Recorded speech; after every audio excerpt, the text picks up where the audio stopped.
vetor. E aí, para ficar gravado, registrado, essa é a primeira lista do módulo 1, do módulo 2, perdão, que nós vamos fazer um comentário geral aí sobre como é que ela funciona, tá bom? Então eu vou primeiro apresentar brevemente os dois textos dessa semana e em seguida começar a falar da lista, tá bom?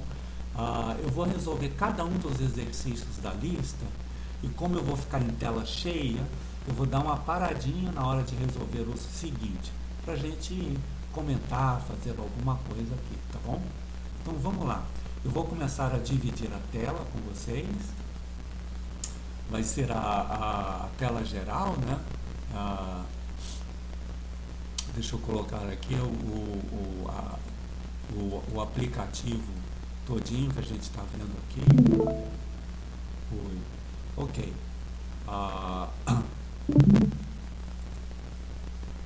Vocês estão vendo as primeiras aulas de exercícios aí, gente? Os textos. Só está fazendo na tela do Discord. Só peraí, só um minutinho que acho que eu compartilhei de maneira errada, só um minutinho.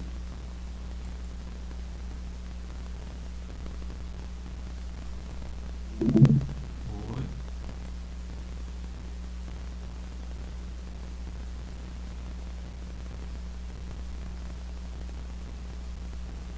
Eu quero colocar todos vocês aqui, eu acho que agora é assim. Veja aí se vocês estão vendo o texto da segunda aula 14. Agora está aparecendo. Agora sim, continua assim. Então, vamos começar primeiro com o texto da aula 13. A gente vai começar uma matéria nova chamada Sistemas de Equações Diferenciais. E para isso a gente precisa dos sistemas de equação algébrica, né? Que é o que a gente vai lembrar aqui rapidamente nesse texto. Eu lembro que essa aula está gravada lá no Moodle Mate, então vai ser só para mostrar a vocês qual é o conteúdo. Então a gente vai estudar sistemas desse jeito daqui, né? Sistemas lineares de duas equações e duas incógnitas, eles vão ser importantes no que a gente vai fazer. E a gente começa com esse sistema homogêneo, que é o lado direito da equação igual a zero. Aí a gente comenta, né? Isso aqui significam retas que passam pela origem e o sistema significa a interseção dessas duas retas. Então, ou elas coincidem, ou então elas, né, não coincidem e são coisas separadas. Isso significa que ou todas, você tem uma infinidade de soluções, que é a interseção das retas, ou apenas uma solução, que é a origem, né? Aí eu justifico o aparecimento do determinante da matriz. Esse número aqui é super importante, né? Ele está definido aqui embaixo, o determinante. E aí, né, se você usar essa definição de determinante, você conclui então, pelo que foi feito acima, o sistema homogêneo AZ igual a zero. Veja aqui que é o AZ, né? O AZ é a matriz A multiplicada pelo vetor XY que aparece aqui, né? Então isso aqui possui uma infinidade de soluções se o determinante é zero. E uma única solução se o determinante é diferente de zero. São essas duas figuras que aparecem aqui, né? E agora, né, a gente vai dar mais exemplos, etc. Começa a estudar o sistema não homogêneo. Agora você tem esse lado de cá.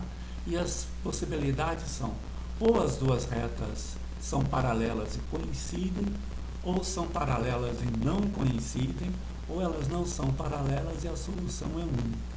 Então aqui a solução é única, aqui não tem nenhuma solução, e aqui você tem uma infinidade de soluções. Isso depende agora da parte não homogênea, né? Aí de novo fala sobre o determinante e introduz a regra de Cramer. Essa regra vai ser super importante para a gente aí, porque ela tem uma maneira bem fácil de resolver o sistema usando determinantes. Então vocês vão ler, vão entender como é que isso daí funciona, está tudo direitinho.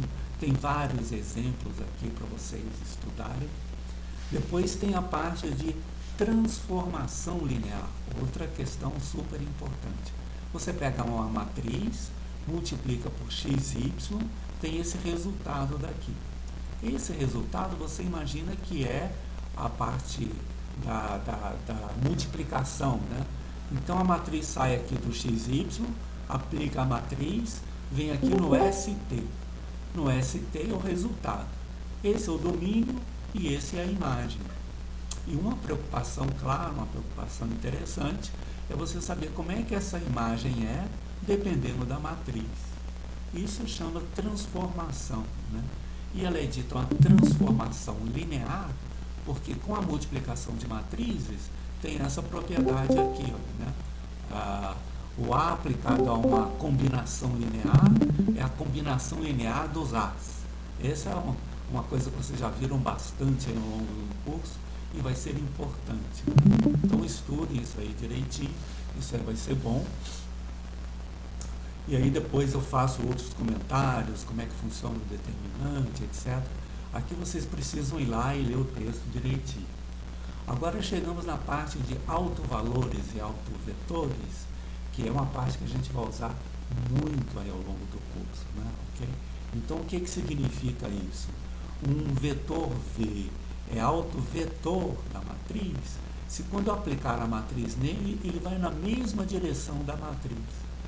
Vai na mesma direção disso daqui. Então a definição correta é essa daqui, né? O número lambda é um autovalor se existe um vetor não nulo, tal que A aplicado a V é um múltiplo de V. Essa aqui é a interpretação geométrica disso daqui. Nesse caso, o vetor V é dito autovetor associado ao autovalor lambda. E aí então a gente vai estudar direitinho. Eu comento que se eu tiver um autovetor, todos os múltiplos dele também vão ser autovetores. Aí vocês têm que olhar como é que isso daí funciona. E aí tem uma regrinha para você achar quem é os autovetores da matriz.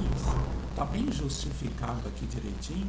Se e somente se o determinante dessa matriz é zero. Aí você tem que ver, tem que justificar. Mas no fundo, os determinantes vão ser as raízes desse polinômio aqui. Aqui é o lambda ao quadrado. O traço da matriz é esse número aqui. É a soma dos elementos da diagonal, A mais D. E aqui está o determinante da matriz. Então daqui vocês veem o seguinte, uma matriz ou tem dois determinantes reais e dois autovalores reais e distintos, ou um autovalor que é uma raiz dupla desse daqui, ou não tem autovalor real. Essas são duas possibilidades. E aqui ele estuda direitinho esse negócio. Tá bom? Então esse aqui é o primeiro texto aí do curso, ok? Agora, deixa eu ver aqui o que está acontecendo. Vocês estão acompanhando? Eu voltei aqui para a minha tela agora. Tá tudo bem até aqui? Alguma pergunta, alguma dúvida? Certo. Tudo certo, então? Certo, professor. Tudo bom. Então vamos lá de novo agora para o segundo texto. O segundo texto é esse daqui, olha. É o texto sobre... Ops, peraí. Só um minutinho. Opa. É o texto sobre equações diferenciais lineares. Então a gente motiva esse sistema, a gente vai fazer isso no exercício, né?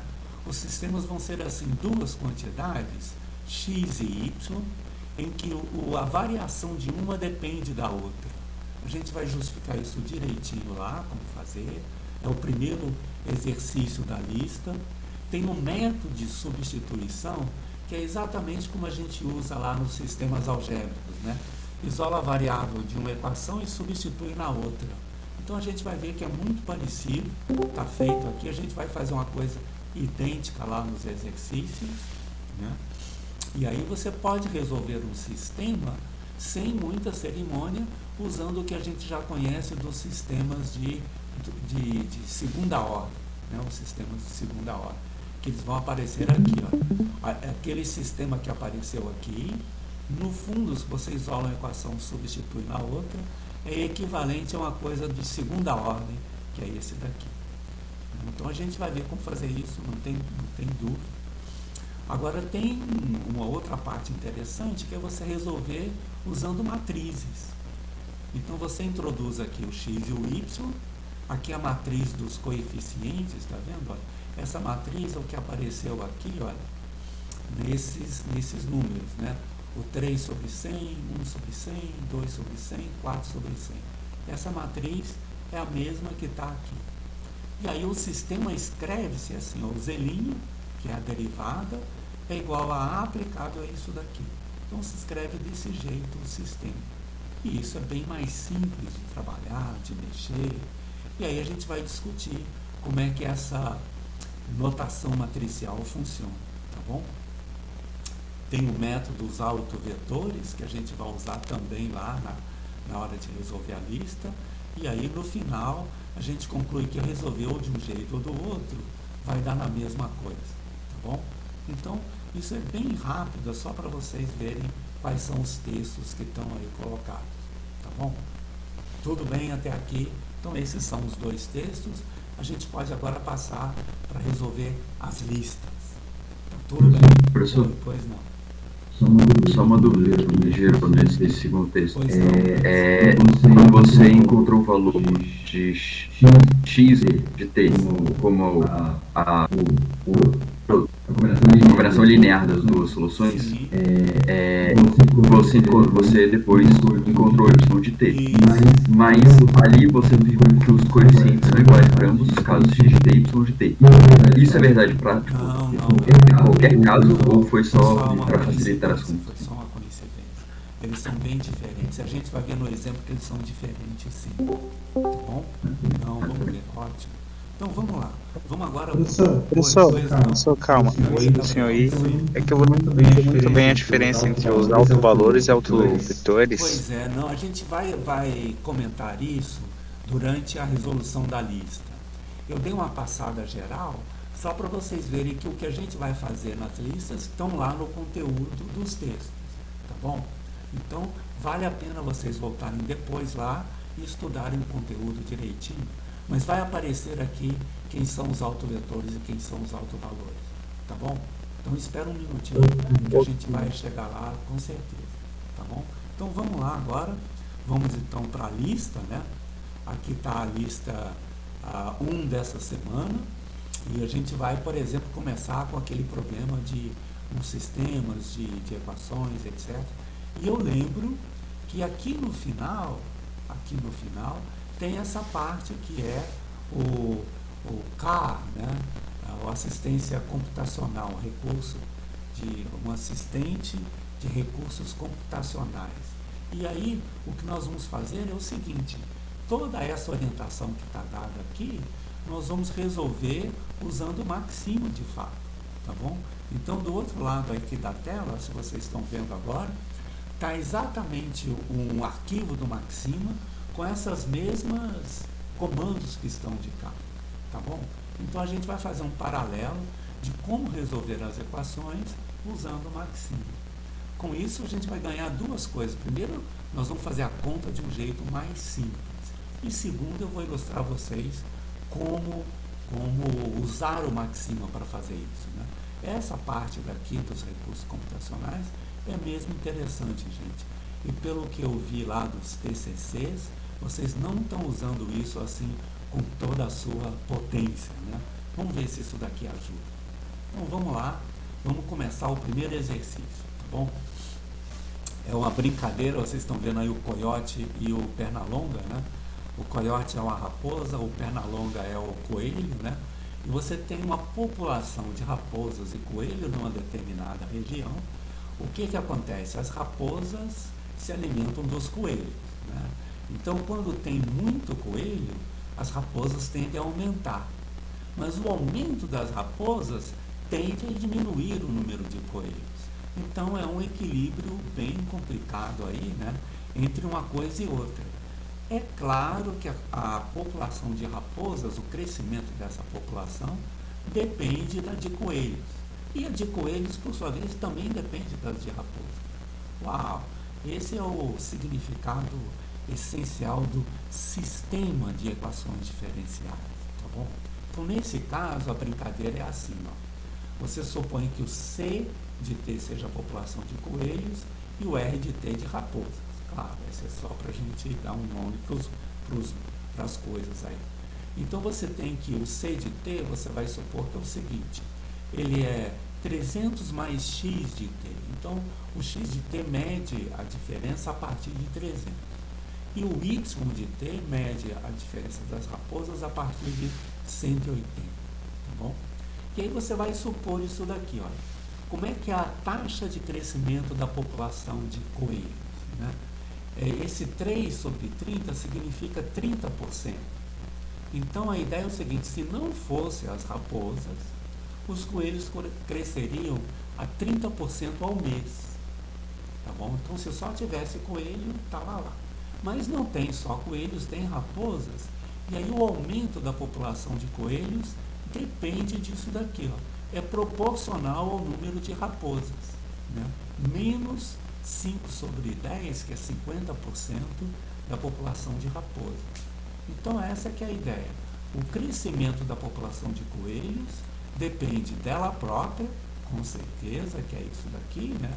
Mas depende também da população de raposas. Agora, a população de raposas, por sua vez, a taxa de crescimento, que é o Y', depende do seguinte, se não fossem os coelhos, a taxa de variação das raposas seria negativa, né? Elas tenderiam a morrer numa taxa de 30% ao mês. Mas, devido à presença dos coelhos, elas aumentam numa proporção também igual, né, à população de coelhos.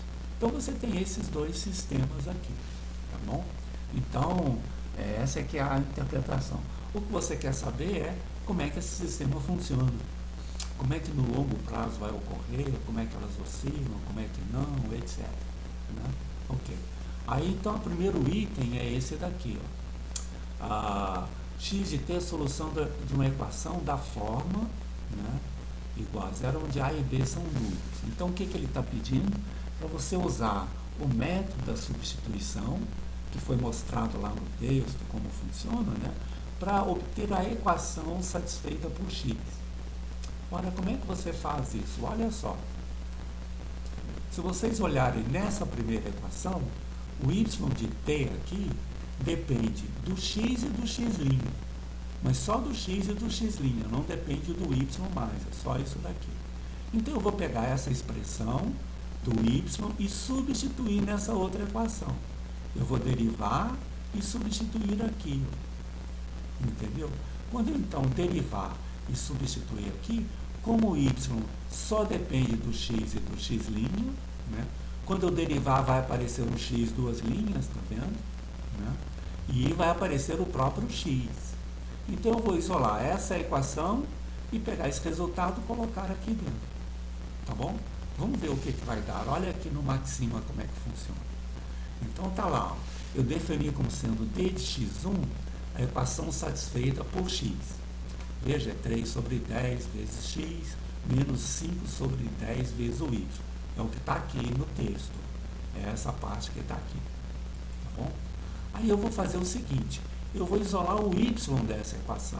É o que eu falei, eu vou isolar o y dessa equação aqui. Tá bom?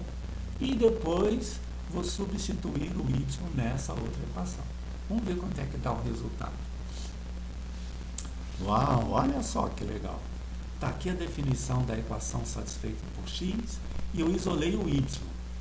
Então o y só depende do x e do x'. Ok. Aí eu defino a equação satisfeita por y, que é essa outra equação. E agora só esse comando aqui é super importante. Ó. Ele vai fazer o seguinte, nessa equação d de y1, que é essa equação aqui, você vai substituir o EQY1. O EQY1 está aqui, olha, né? Está aqui o EQY1. Né? Eu vou querer só, veja que ela está entre colchetes, significa que é um vetor que tem essa coordenada. Então, esse 1 que aparece aqui, ó, é só esse 1 que aparece aqui. É só para pegar o que está aqui dentro. Só para pegar o que está aqui dentro.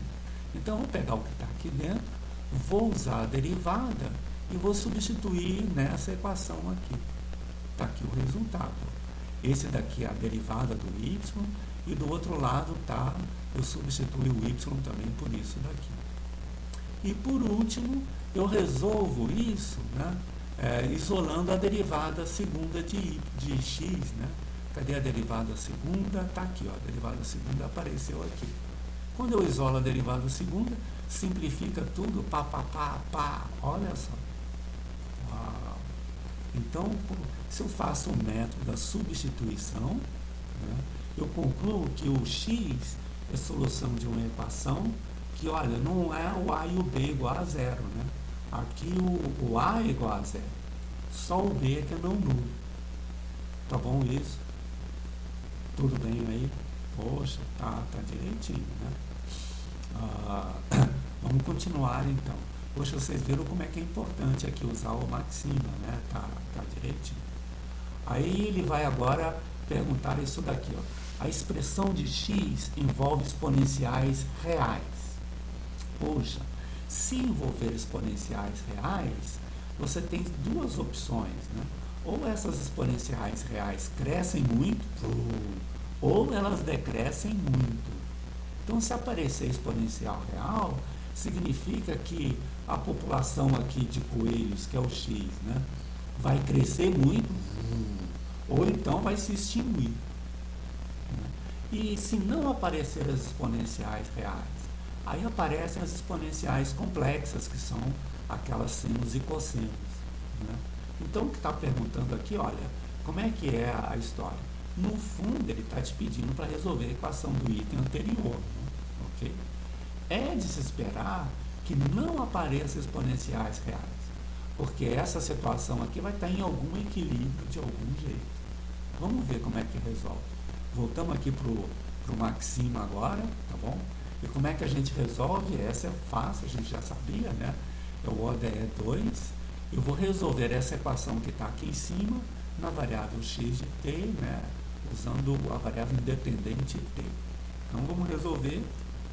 Uau, tá lá. Né? Então, não aparece exponenciais reais. É uma combinação só de senos e cossenos. Né? O K1 e o K2 aqui são constantes arbitrárias, lembra, né?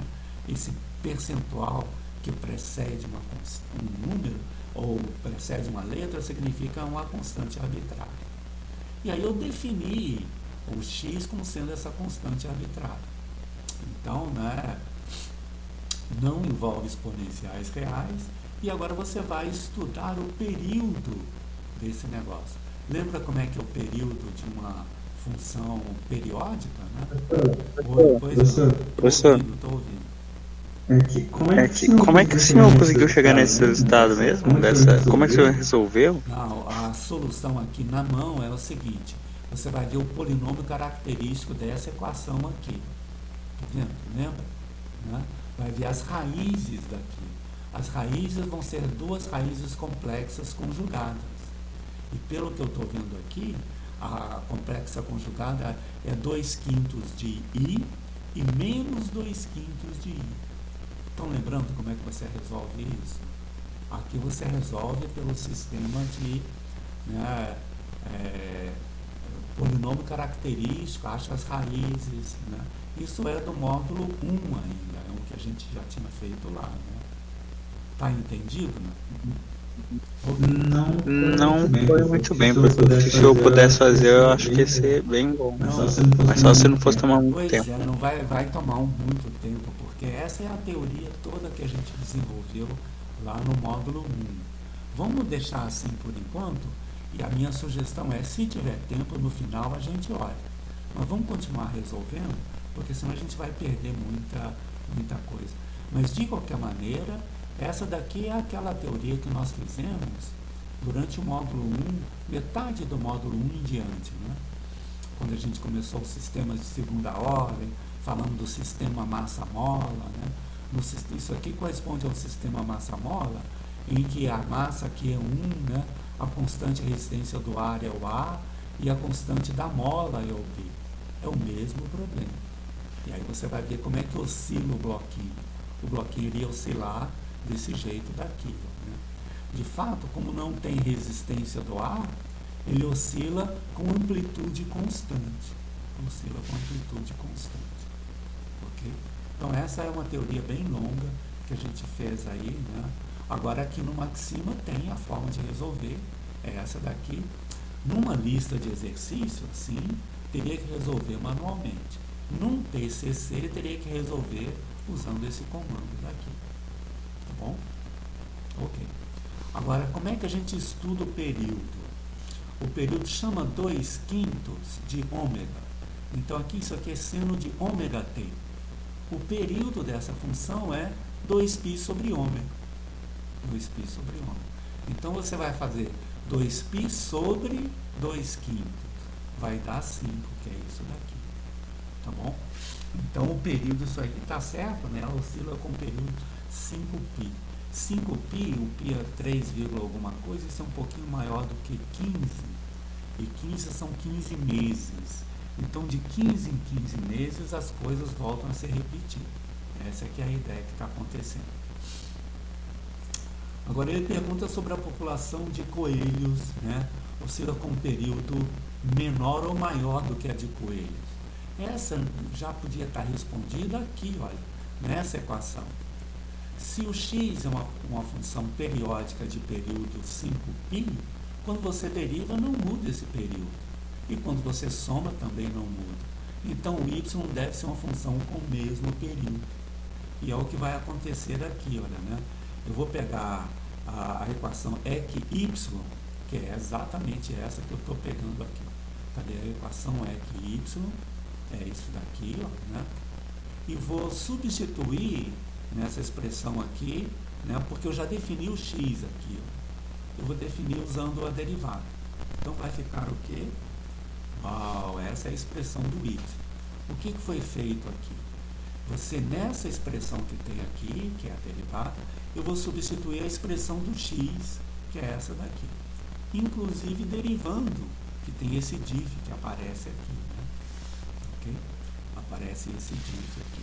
Então, tá aí as duas soluções bem resolvidas aqui da população.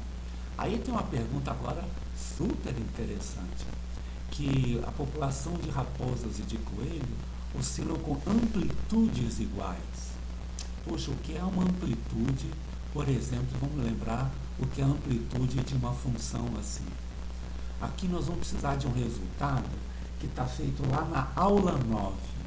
De fato, é o exemplo 2 da aula 9. Se vocês consultarem lá na aula passada, vocês vão ver o seguinte: a amplitude de uma função como essa, que é aquele pico, né, que ele sobe e desce, aquele pico é feito pelo seguinte: é usando o teorema de Pitágoras, a raiz de o quadrado desse mais o quadrado desse. Essa é a amplitude de oscilação dessa função. Isso também está feito lá, é um raciocínio um pouquinho elaborado, tem que ter cuidado, mas já está pronto. Dá uma olhadinha, vocês vão ver aí como é que funciona esse negócio daí. Aí o que vocês vão fazer? A amplitude desse é raiz desse ao quadrado mais esse ao quadrado. Qual é a amplitude desse daqui? Olha só, é a raiz desse daqui que está dividido por 5. Então, vocês vão pegar tudo isso dividido por 5 ao quadrado, mais tudo isso dividido por 5 ao quadrado, e verificar se isso é igual a esse aqui de cima. Tá legal? E vocês vão ter uma surpresa curiosa, é igual. Elas oscilam com a mesma amplitude, uma coisa e outra. Tá bom? Ok.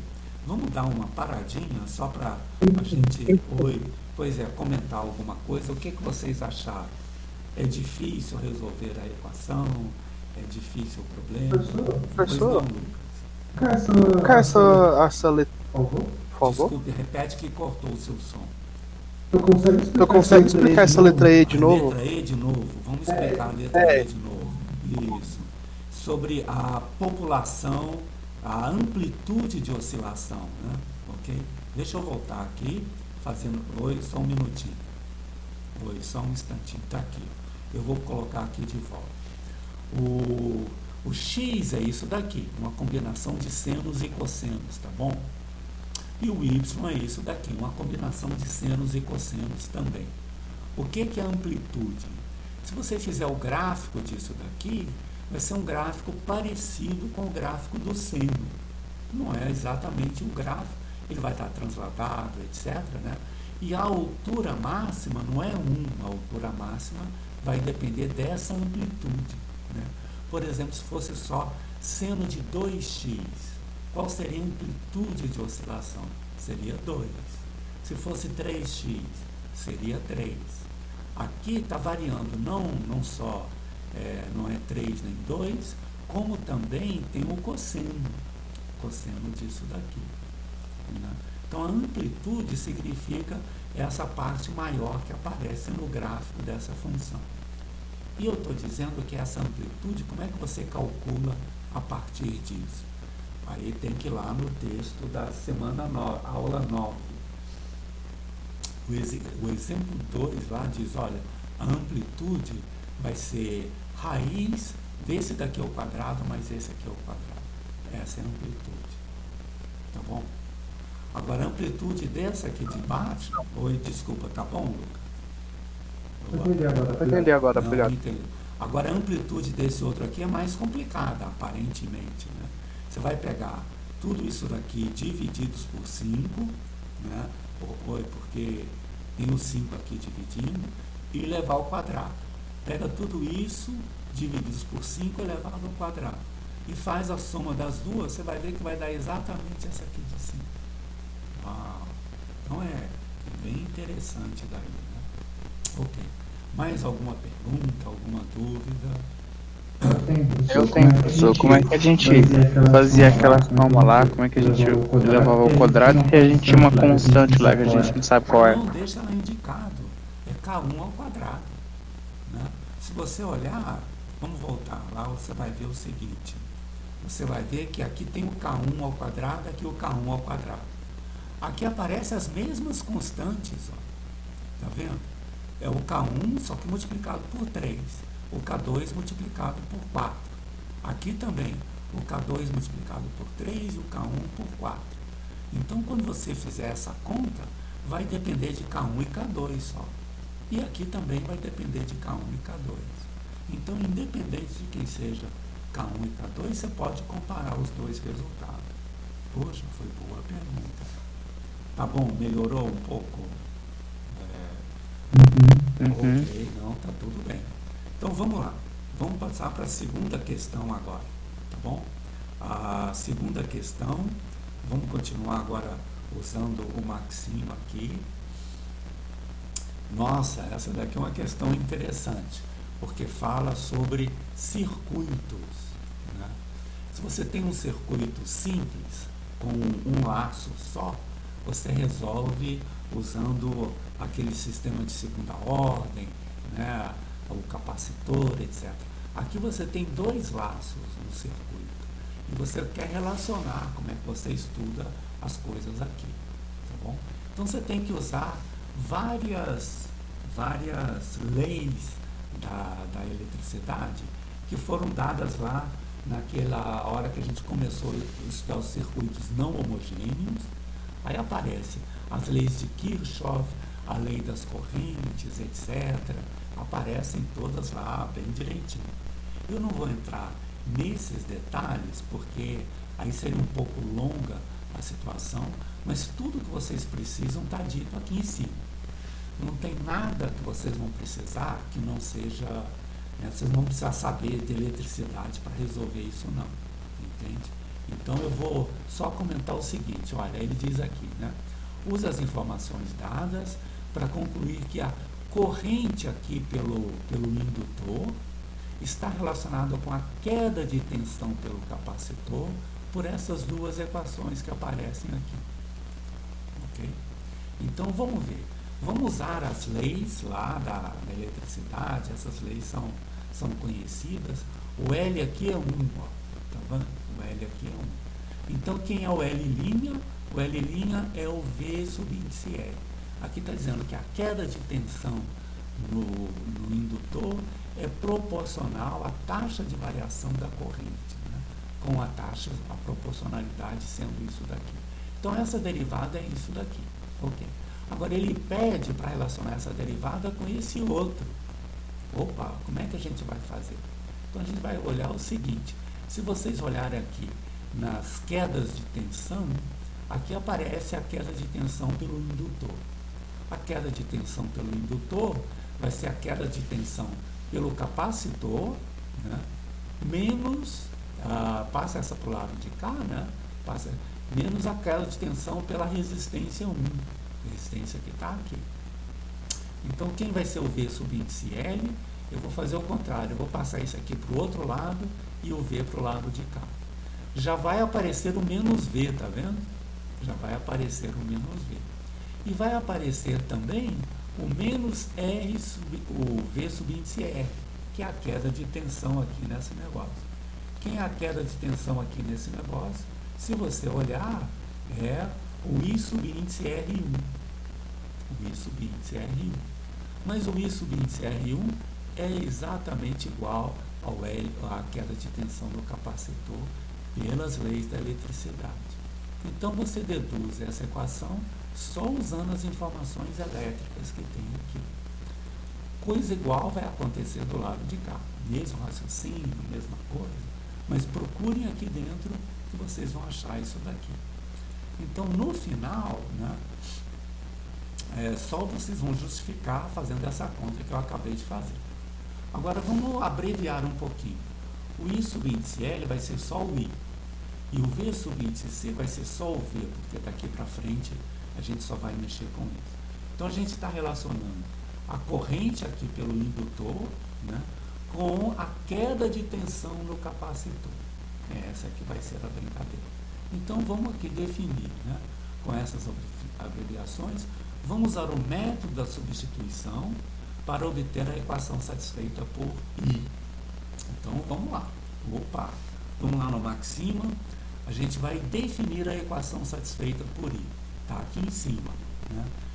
Menos o V, menos o I. Está aqui em cima. E aí, então, nessa equação, eu vou isolar isso daqui. Por que eu isolo esse? Porque esse só depende dos outros, das outras variáveis. Eu vou isolar isso daqui e substituir esse valor nessa equação do lado de cá. Esse é o método da substituição. Né? Então, olha só, isolei a equação, né, ok? Aí, definir a equação satisfeita pelo V, ok? Definir. E agora, eu vou aqui, ó, com esse comando, eu vou substituir a equação V1, a EQV, que é essa daqui de cima, nessa aqui de baixo, ok? Então, quando eu substituir, vai dar esse valor aqui, que só depende do I, né, da derivada segunda do I. Tá bom? Então, o que é essa equação aqui? Essa equação aqui é essa mesma aqui de cima, onde eu substituo o V por o que está aqui em cima. Né? Eu vou ter que derivar o V, então eu vou derivar isso daqui. E vou substituir aqui embaixo. Pronto, está resolvida aí a substituição. Então, poxa, como é que, né? Eu lembro que isso daqui foi dado lá no CAR, né? Se vocês olharem, isso aqui, olha, está tudo dado aqui no CAR. Tá vendo? É por isso que eu acho que vocês não estão assim usando com toda, né? No fundo, a forma de fazer já estava aqui, né? Já estava bem explicado aqui. Ok. Então, vamos lá, vamos continuar. Agora, obtenha a solução geral da equação do item anterior. Aqui, ó, foi perguntado, como é que a gente resolve essa equação? É muito parecido com aquela que a gente resolveu lá dos coelhos, né? O que eu vou fazer? Eu vou pegar o polinômio característico, achar as raízes do polinômio característico e ver como é que essas raízes funcionam. Né? Okay? Vamos ver aqui como é que vai dar. Então, você vai resolver isso aqui na mão, né? Aqui, no TCC, você resolveria assim, e numa lista de exercício, tem que pegar o polinômio característico, achar as raízes e ver como é que funcionam as soluções. Isso foi feito bem no módulo 1. Né? Agora, vamos ver aqui como é que é feito. Aqui, olha, eu vou resolver, né, essa equação daqui, né, E agora a novidade é que apareceu um exponencial real, né? Tá vendo? Então, quais devem ser as raízes do polinômio característico aqui? Menos 1, por causa desse menos, né? Mais i vezes raiz de 2. As soluções aqui, então, são complexas. A parte real é menos 1 e a parte imaginária é raiz de 2. Então, fica, né, a parte real que multiplica aqui, e agora aqui vai ter o período, né? Qual vai ser o período de oscilação dessa corrente? 2π sobre raiz de 2. Aí esse aqui vai ser o coisa que está aí a brincadeira. E por aqui a gente já percebe, né? Como eu tenho um exponencial decrescente, essa corrente vai tender a zero. Então, no início, ela tem um valor, mas ela vai tender a zero com o tempo. O que significa que não vai ter corrente pelo indutor aí nesse tempo. Ok. Aí, bom, obtém agora a solução V de t correspondente. Ora, o V de t já está aqui, ó. Se eu souber quem é o I, eu sei quem é o V. Né? O I já está aqui, então é isso que eu vou fazer, olha. Eu vou substituir, né, nessa equação aqui, a expressão do I, que já foi definida aqui em cima, usando derivada, se for o caso. Então, quando eu faço a substituição, está aí quem é o V. Né? Essa daqui, então, é a queda de tensão pelo capacitor. Então, você tem aqui a corrente e a queda de tensão pelo capacitor. De novo, apareceu aqui a exponencial negativa, né, que é a exponencial que aparecia lá, e esse V também, por causa dessa exponencial negativa, vai tender a zero. Poxa, olha aí a força dos sistemas, né? Aqui ficou um pouquinho artificial, porque essas leis da eletricidade são leis que a gente tem que usar, mas não tem como mostrar, como deduzir, né? Tem que usar assim. Mas todas elas foram bem comentadas naquela aula sobre início das equações não homogêneas. Né? A gente falou de circuito, comentou das leis de Kirchhoff, etc. Né? Tá bom aí? Vamos dar uma paradinha só para perguntar a vocês o que vocês estão achando até agora. Está muito difícil, muito fácil? Melhorou o entendimento da lista ou não? Agora tá dando pra entender mais a lista, professor. Ajudou bastante. Mas os números são muito confusos às vezes. Entendi. Eu estou falando muito rápido porque tem muita coisa que fazer. Mas eu acredito que uma leitura isso vai ajudar bastante aí, numa leitura mais detalhada, né? Tá bom? Poxa, que bom que está funcionando. E vocês estão vendo também que o Maximan, vocês estavam assim, crucificando o Maximan. É muito difícil, aquilo não funciona. No meu computador dá errado. Pode ser, sim. Mas aquelas orientações lá que tem no final da lista são muito boas. Né? Em geral, copiar e colar funciona. Né? Tem um probleminha de espaço, às vezes, quando você copia e cola. Aliás, deixa eu até mostrar como é que isso funciona. Olha só. Deixa eu pegar aqui aqui está a lista e aqui está o Maximan, né? Eu vou lá no carro, né, e vou copiar, por exemplo, essa última linha que está aqui, ó, essa última linha do limite. Copiei aqui e vou colar essa última linha aqui embaixo. Né? Deixa eu colocar aqui mais uma linha de coisa. Eu vou agora colar isso daqui. Vocês viram, ó, colou exatamente como está lá, com alguns espaços a mais. Aí, se vocês quiserem, dá para tirar esses espaços, né? Ok? Aqui tem um espaço, aqui tem outro, mas copiar e colar funciona que é uma beleza. Não tem problema nenhum, né? Aqui tira os espaços, olha. Ok. Ops. Peraí, aqui, né? É um pouquinho chato, mas se você fizer isso, o comando funciona direitinho. Então, copiar e colar vale muito a pena. né? Já ajuda aí o que está acontecendo. Tá bom? Então, opa, podemos passar para o próximo exercício? Tudo bem? Bom, vamos lá então. Ninguém falou nada, quer dizer que pode, vamos fazer. Ok? Então vamos lá, aqui está a lista. Vamos passar agora para a questão número 3. Né? Ok. E aqui a gente vai pegar a questão número 3 do CAR também. De novo, todas essas orientações aqui estão dadas lá para vocês. É bem tranquilo mexer com isso daí. E a brincadeira é essa daqui. É duas granjas. Essa história de granja é só para brincar um pouquinho, né? Você tem uma granja A e uma granja B.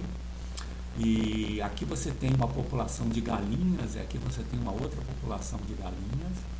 No texto é feito com duas cidades e o crescimento dessas duas cidades. Aqui a brincadeira é só porque a taxa de crescimento é muito grande, 30%, e isso não é para pessoas, tem que ser para animais, né? Então tá lá. Você tem duas granjas, né? Elas são soltas no campo, então a galinha de uma granja pode passar para outra, não tem problema. E ambas crescem a uma taxa de 30% ao mês. 30% ao mês. Tá bom? Então é essa daí que é a brincadeira. Ambas crescem 30%. O A começa com 100 galinhas, o B com 20 galinhas. E tem um fluxo migratório entre elas, né? Da população da granja A, passa 12% para a granja B. Isso porque tem mais alimento, ou enfim, né?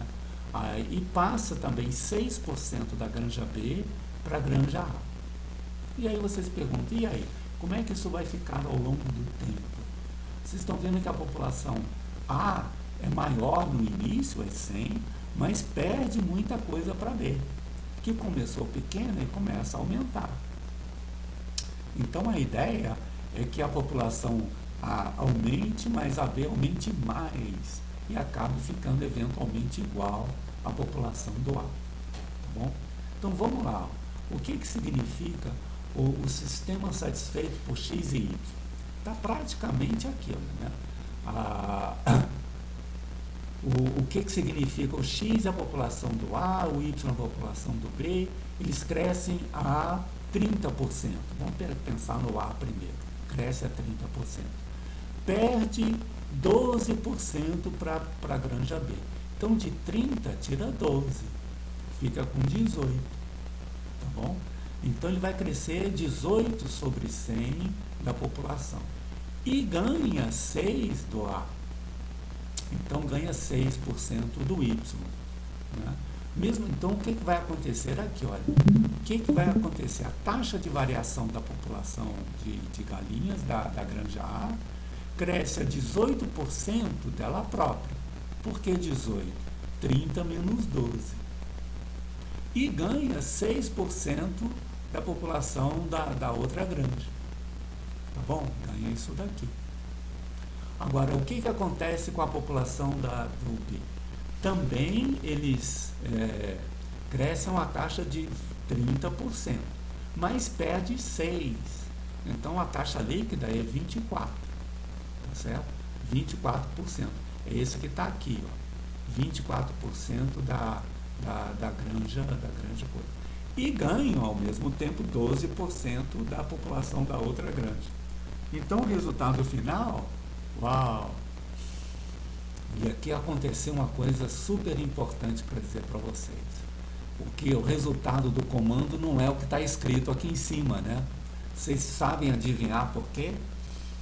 Porque você já citou o X e T anteriormente. Aí ele pegou o resultado que tinha antes e derivou. Nossa, muito bom, seu bandido.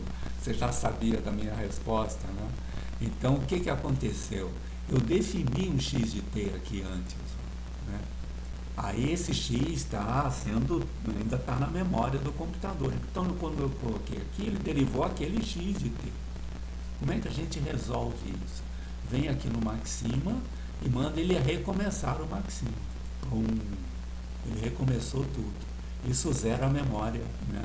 O bom é zerar isso a cada questão, porque senão uma coisa vai interferir com a outra, né?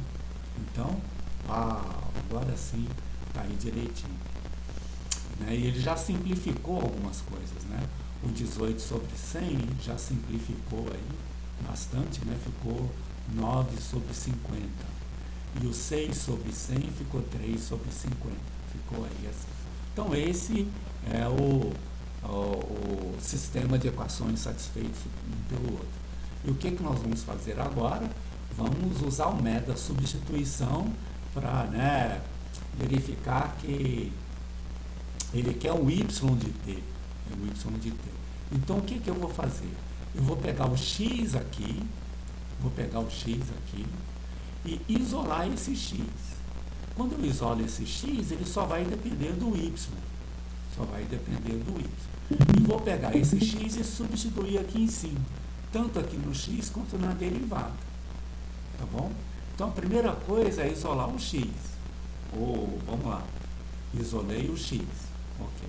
Agora eu vou substituir esse x lá na equação 1, né, na equação aqui de cima, ok? Derivando se for o caso. Tá bom? Derivando aqui se for o caso.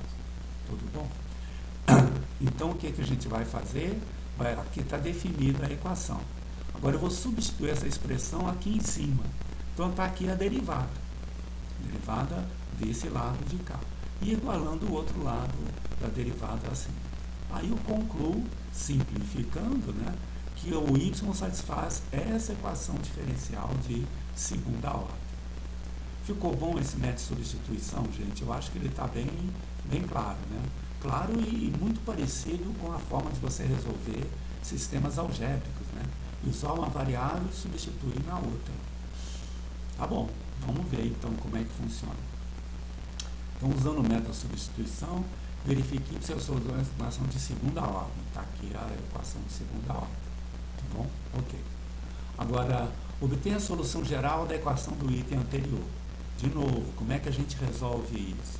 É semelhante àquela equação do sistema massa-mola. Aqui a massa é 1, né?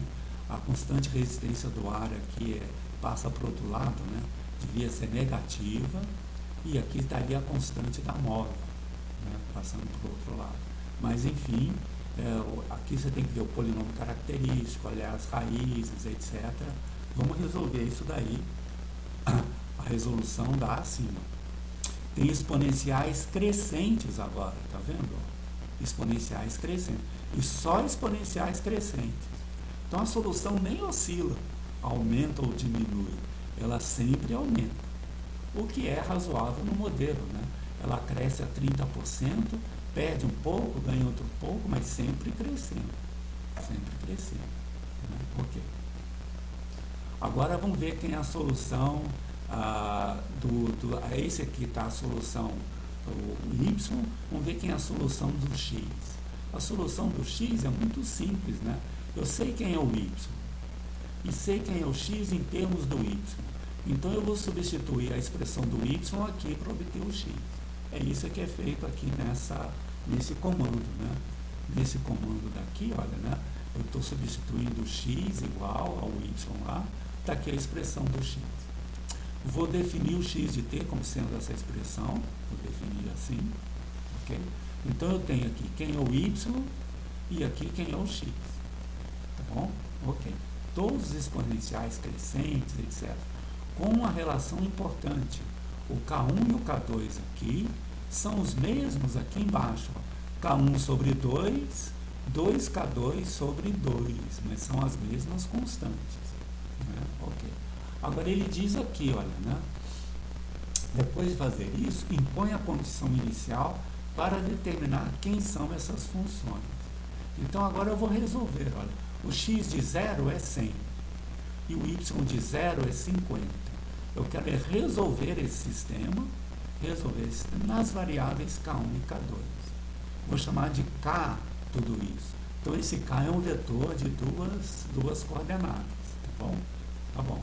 Aí eu vou definir como sendo K1 a primeira coordenada do vetor K e como K2 a segunda coordenada, ok? Aí defino assim, ops, o que aconteceu aqui? tem algumas definições aqui que não estão boas.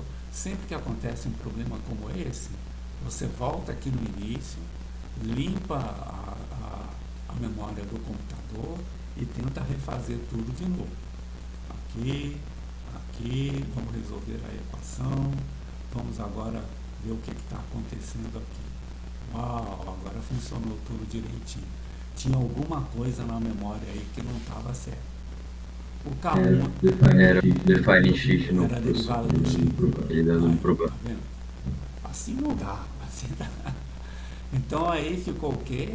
O K1 é 100, o K2 é menos 50. E aqui então eu pedi agora para ele explicar quem é, com essas definições, quem é o x, quem é o y. O x é esse daqui e o y é esse daqui. Tá bom?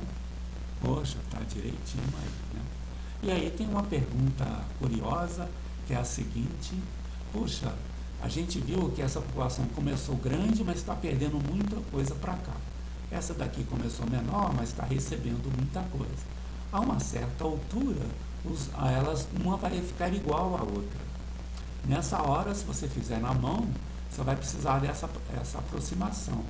O Ln de 2 igual a 0,7. Aqui, dá para você resolver isso aqui brutamente, né? Você vai achar as raízes do y igual a x, que é quando as duas populações são iguais. Então, determine o tempo necessário para que a população da granja B seja igual à da granja A.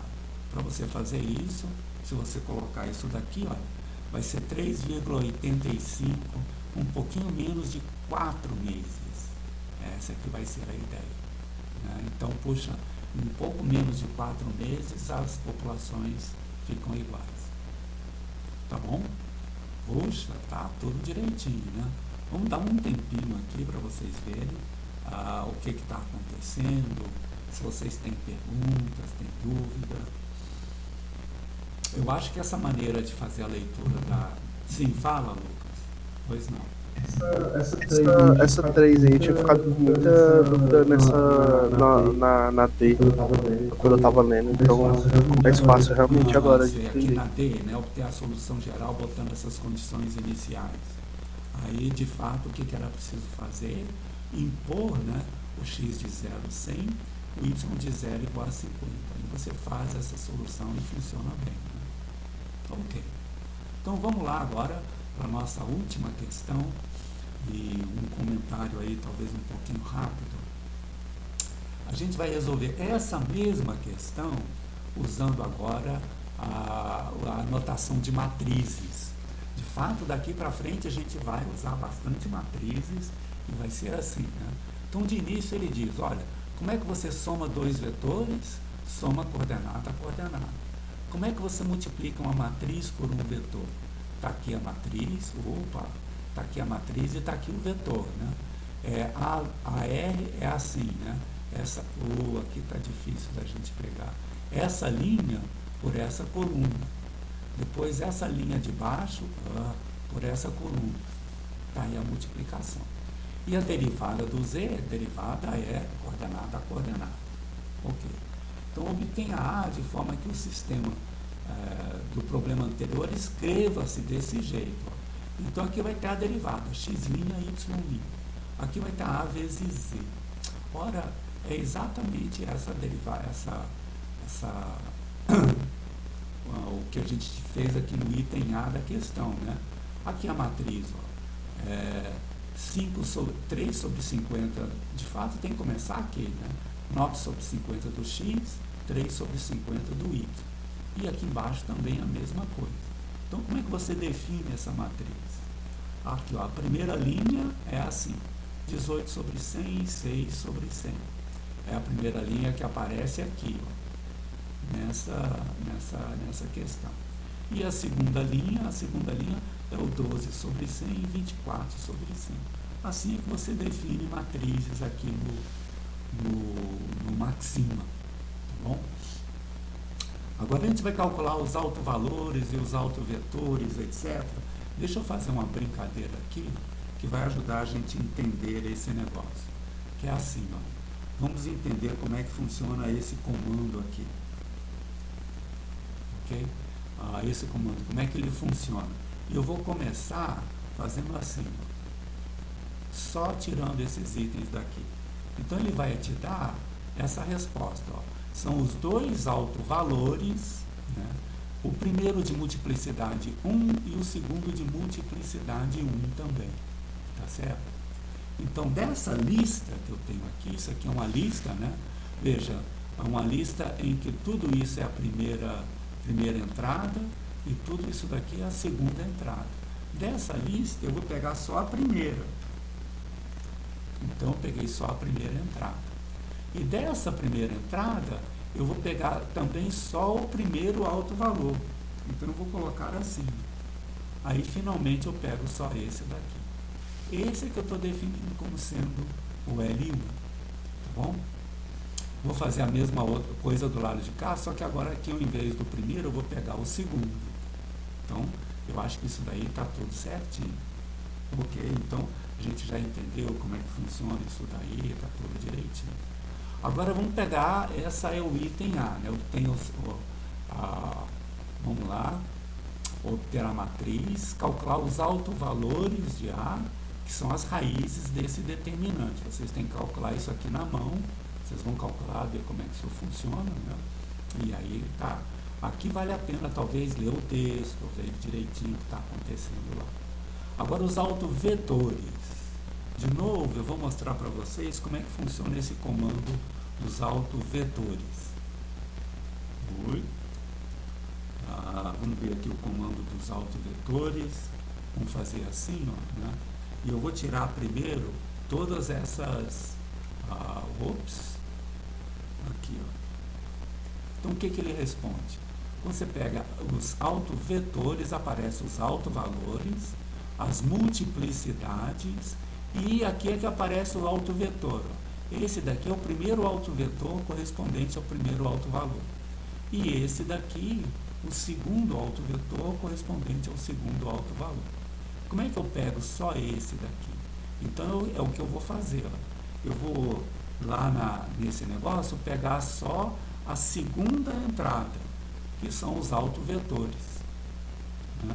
Dessas segundas entradas eu vou querer só a primeira entrada, tá assim, mas ainda é uma lista. Dessa daqui eu vou querer só a primeira entrada de novo, para poder ficar só esse número 1, 2.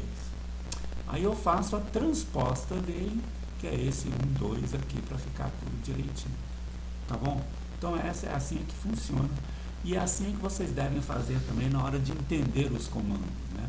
Tira aqui, põe de lá, veja o que significa. Isso tudo ajuda bastante a vocês entenderem aí as coisas. Ok.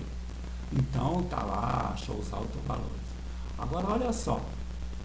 Vocês vão ver, isso está bem explicado lá no texto. Se você tem os autovetores e os autovalores, esse C1, que é a multiplicação desses dois, e o Z2, que é o outro correspondente, são soluções linearmente independentes do sistema. Uau, duas soluções linearmente independentes. É isso que a gente vai fazer aqui agora, né? Vamos fazer só quem é primeiro, por exemplo, o V1 que multiplica, só para vocês verem o que está acontecendo aqui. Quem é a multiplicação V1 vezes a exponencial do L1? Opa, de novo aconteceu alguma coisa errada aqui. Vamos começar do zero de novo. Deixa eu ver o que está acontecendo aqui. Eu acho que eu defini duas vezes. Ops, vamos fazer as transpostas.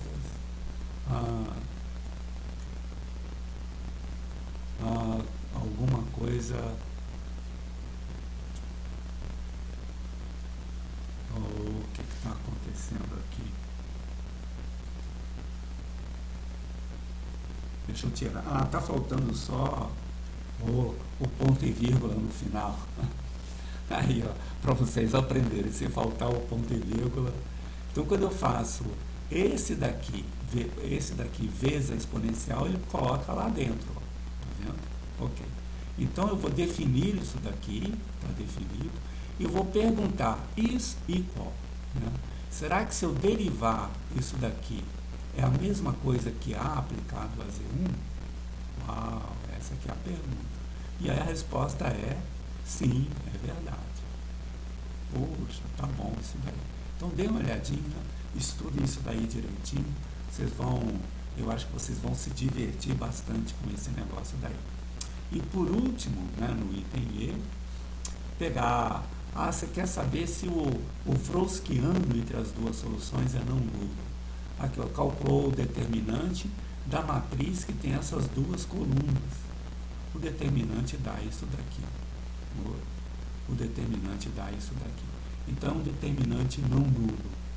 Aí você vai definir a solução geral, que é uma combinação linear dessas duas soluções lá em cima, e vai resolver o sistema colocando A igual B, etc. Tá bom? E aí vocês vão ver que a solução vai ser a mesma solução obtida aqui em cima no item anterior. Tá bom?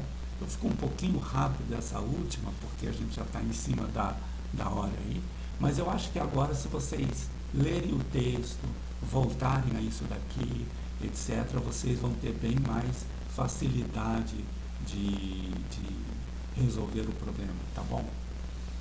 Mais perguntas, alguma dúvida a mais? Ok. Então, qual vai ser? Pode falar. Eu falo, pra gente achar a solução geral é a combinação linear das todas as soluções, como assim? Essa é aquela história das incríveis superposições, né? As incríveis, você pode fazer a superposição de soluções usando combinações lineares. Como o sistema é linear, a soma de soluções é também solução. E se você tem duas soluções linearmente independentes, todas as soluções são sempre desse jeito, uma combinação linear entre elas, né? Isso vai estar feito lá também no texto, vai estar lá direitinho, justificando essa resposta. Então, a solução geral vai ser a combinação linear das duas soluções que você obteve, desde que as duas soluções sejam linearmente independentes. Poxa, tá bom. Ok. Então, o próximo passo é vocês lerem o texto, tentarem resolver a lista, e na quinta-feira a gente volta a falar sobre isso. Agora, um aviso super importante. As atividades dessa semana já vão ser com os novos grupos. Vocês viram lá no Moodle que é preciso vocês, quem quiser continuar com o mesmo grupo, coloque lá o mesmo grupo. Quem quiser mudar de grupo, muda do jeito que quiser. Mas essa atividade já vai começar com os grupos novos, tá bom? Eu só vou liberar a atividade, a entrega da atividade, no sábado, depois que eu cadastrar todos os grupos novos. Então, até lá, todo mundo tem que escolher os seus grupos. Tá bom assim? Tudo certo? Combinado, gente? Beleza. Tudo é ok. Valeu, Tudo certo. gente. Então, tudo bem. Eu fico Até quinta, professor. quinta-feira. Vamos ver se agora vocês... Muito obrigado pelo help, Valeu, professor. tomara que tenha ajudado. Vamos ver se agora Valeu, funciona. professor. Obrigadão. Valeu, professor. Obrigadão. Então, um abração, gente. Isso. Obrigada. Valeu, Professor. tchau, gente. Um abração para todo mundo.